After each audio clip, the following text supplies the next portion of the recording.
Hi everybody, I'm going to talk about the second Sherlock Holmes book that I've ever read, which is the second one that he wrote, and it is also going to be the last one that I'm ever going to read, because it was so incredibly, shockingly, and deeply racist that it has caused me to just decide that I don't need to read any more Sherlock Holmes books. I can watch the show. Actually, the only other Sherlock Holmes book that I've read was A Study in Scarlet, and that book had some racism issues too. And in my review for that, I talked about the racism issues, and a YouTuber actually commented on the video. I think their name is Lock Demosthenes 2, maybe. And basically the YouTuber was like, if you think the first book was racist, buckle up, because the second book is extremely racist. And they were very right. Like, even with the comment, I was not prepared for the level of racism that this book had in store for me. A lot of the book takes place in India at the time. India is being colonized and controlled, and the people are being enslaved and exploited, and the land and the resources and the earth and everything is being exploited and stolen at the time, right? So that's like very much a part of this, and so there's that racism, right? Like, the more generalized we think this is okay what we're doing over there type of racism. But then there's a more specific racism happening against a very specific group of people, the people of the Andaman Islands, and they're generally smaller people, and they're described in a very just horribly and deeply racist way.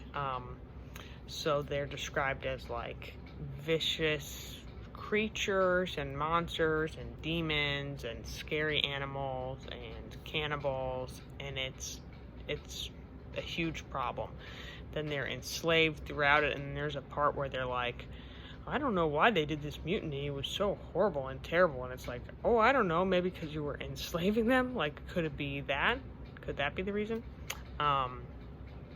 So there's that, and then there's actually a very specific person who ends up being the perpetrator of the murder. I just spoiled it, I'm sorry. But don't read this book. Just don't read it. You shouldn't care about the spoiler because you shouldn't read it. So the person who does the murder is someone from the Andaman Islands, and he is smaller, and he is not named in the whole book, and he is described as like an evil demon, and a monster and a creature. And in the course of the book, he is whipped at one point. He is exhibited for money, like exploited and exhibited for money as like a circus sideshow act. And then he is shot and killed, and he sinks to the bottom of the River Thames, never to be seen again. They don't recover his body. So the level of like racist violence and hate that is packed into this book is it's a lot. Don't read it. It's bad. Also, by the way, not that this is the point here, but like not an interesting mystery or plot twist when like the killer is like unknown to anybody there and like doesn't have any kind of personal connect. It's like a dumb way to have your murder be done. But anyway, so the plot follows, there's a murder, there's a treasure gets stolen, and in the process of the stealing, somebody gets killed. They have to figure out who stole the treasure, who did the killing, why did they do it, whatever. And basically what you come to find out is there was a treasure that was supposed to be split between a bunch of people, British people that were over in India. And the one guy gets greedy and tries to keep it all for himself. And so then the other guy tries to get revenge and get it back. And he's like, he ended up being in this prison in India where he was treated really horribly, and he is disabled as a result of a bunch of different things. So he's being treated terribly, and so he goes out to get revenge and get his treasure back, even though it's the property of the Indian people. And so he brings this guy with him from the Andaman Islands, and they are supposed to just steal it, but the unnamed man is like bloodthirsty or whatever, so murders the guy. And then the guy who's with him is like, oh, I never meant to murder him, I was just going to steal the money. So the other guy takes all the blame, never gets to speak, never gets a name, and is murdered. So never gets to defend himself or tell his side of the story. So yeah, big problem. There's also the overall sort of more generalized racism. So you had like the whole attitudes in the book about just like there's parts where they're talking about the colonization and the imperialism where it's like you can tell there's criticality there where the book doesn't seem to be a fan of it, because it's talking about how it's like a part where a girl has to grow up without her dad because her dad is forced to be stationed over there.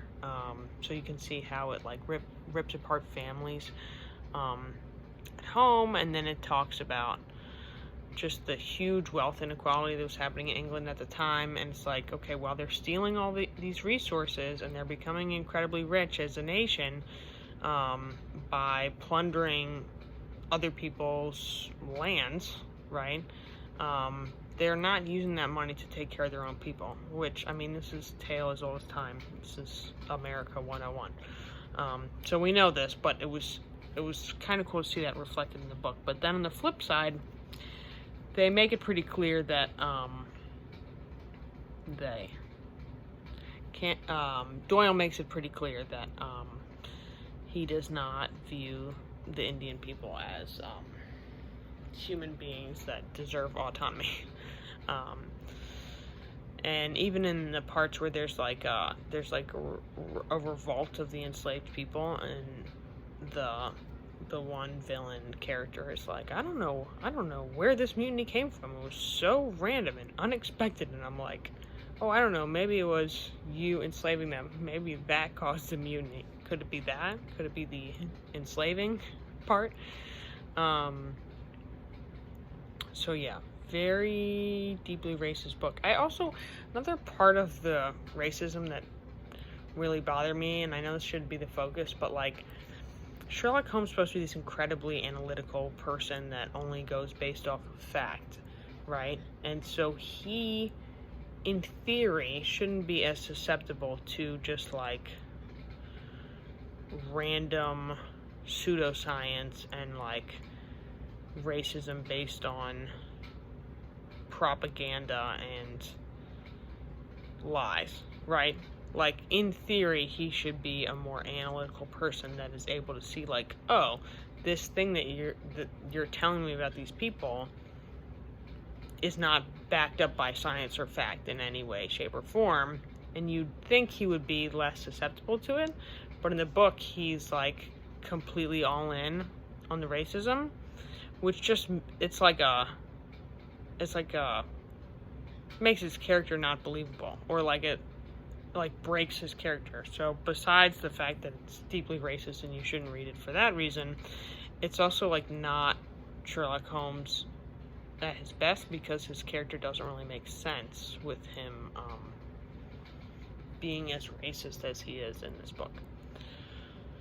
So yeah, there was also a lot of like fat phobia in this book, randomly just sprinkled in all over the place, and ableism. So yeah, I don't know, don't read it. I wouldn't read it. A couple of things I did want to talk about that I did like about it though. again, and I said this with the last book, but he does a really good job of having like these moments where men are talking about their mental health in really healthy ways that is just very refreshing. And I was just, it just shows how homophobia is such an ingrained bit of propaganda, because it really makes it seem like, oh, it's always been this way, and quote unquote, you queer people are only just now showing up and changing things. And it's like, no, this is like, a lot of this, you know, ideology is new, and it comes in waves, right? It ebbs and flows. And just to see that on paper, like, no, this was like the most popular novels at the time, right? Like the thing that people were reading the most. And there's a lot of just page after page of these two men talking to each other about their mental health, like talking to each other about addiction, talking to each other about what to do when you're sad, talking to each other about what to do when you're scared or anxious.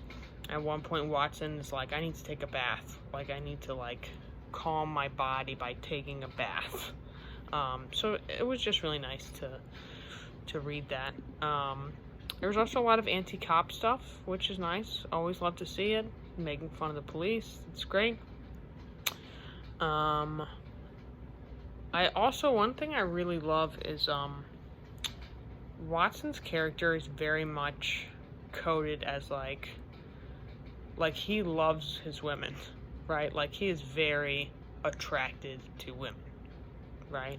But he's not a womanizer so far. I mean, I've only read 2 books, and, well, I'm not going to read anymore, so I guess I'll never know. But in the 2 books I read, he's not a womanizer. And in fact, I would describe him as pretty feminist in a lot of parts of the book. And yet he's very much, it's very clear that he's very much interested in women. And I thought that was really cool. A lot of authors have a hard time seemingly walking that line. A lot of men, straight men authors, have a hard time walking that line. But I think it's done really well here. The love that he has, the love interest between the two of them feels very real. And on that note, there's a moment in this book where the woman that he is romantically interested in is at a low point, right? She is sad, she's scared, she's overwhelmed, she's anxious. And he goes on this little thing. Let me read it. It's, hang on.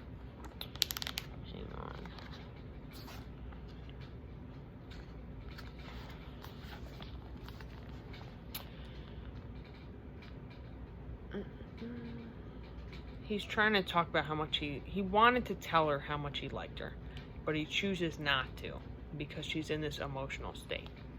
He says, yet there were 2 thoughts which sealed the words of affection upon my lips. She was weak and helpless, shaken in mind and nerve. It was to take her at a disadvantage to obtrude love upon her at such a time.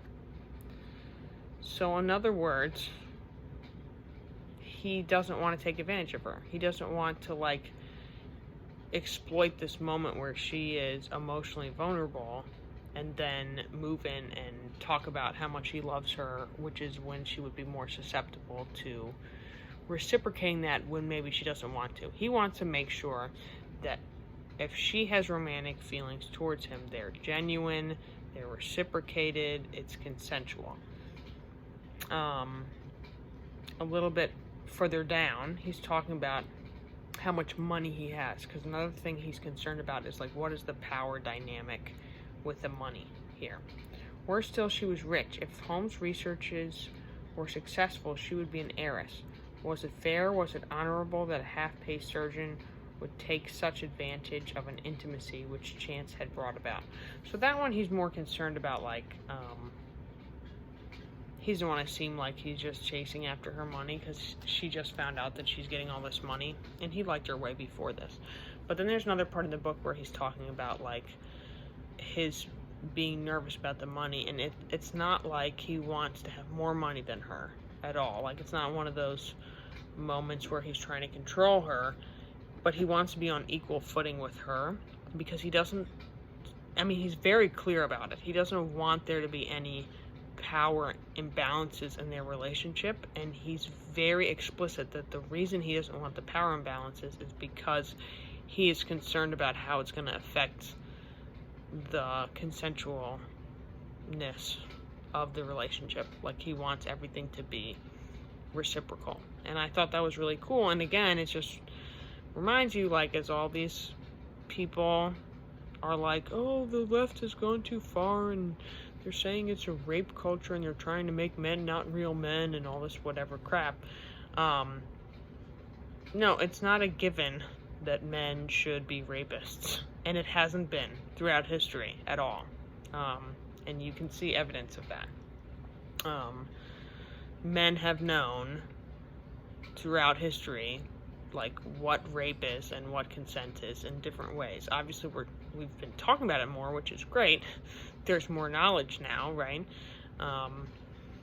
But just writing off things, wrongdoing from the past is saying, oh, well, it was a style at the time to rape people. It's like, no, it wasn't. It wasn't a style at the time. And even if it was, people knew, right? Like, people knew what they were doing. They weren't confused about it. And they knew what consent was. And this was evidence of that. And I just liked, it was nice to see that. There's, like, some weird little paternalistic moments of sexism that happen in here.